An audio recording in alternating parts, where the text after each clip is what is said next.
আজকে তোমাদেরকে দেখাবো আমার 3 জোড়া বদ্রি পাখি আছে। 3 জোড়া বদ্রি পাখিকে হাড়ি দিয়েছি, সেটাই আজকে তোমাদেরকে দেখাবো। তো এখানে হাড়িগুলো ঝুলিয়ে দিয়েছি খাঁচার ভিতরে।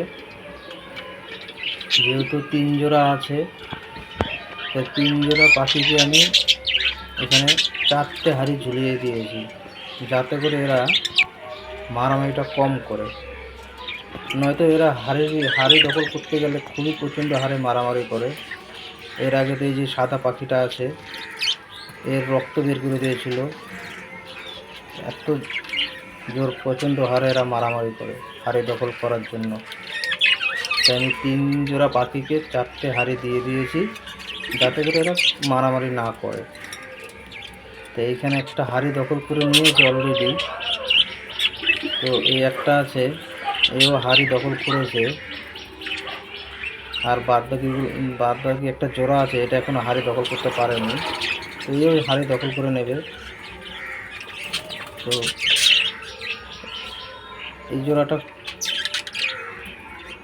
এইখানে আরেকটা জোড়া আছে, এই জোড়াটা খুবই তাড়াতাড়ি হাড়ি নিয়ে নিয়েছে।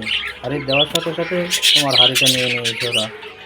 কারণ এই পাখিটা খুবই মনে হচ্ছে গরম হয়েছে, তাই এরা হাড়িটা দখল করে নিয়েছে। আর পাখিগুলো দেখো, সবসময় পাখিকে অ্যাক্টিভ রাখার জন্য সবসময় খাঁচার ভিতরে খাবার দিয়ে রাখবে। আমি যেরকম দেখো, আজকে পাখিকে 1 ফুট দিয়েছি, কিংবা পাশে সবসময় দানা খাবার দিয়ে রেখেছি, যাতে করে এরা কোনো সময় না খেয়ে থাকে।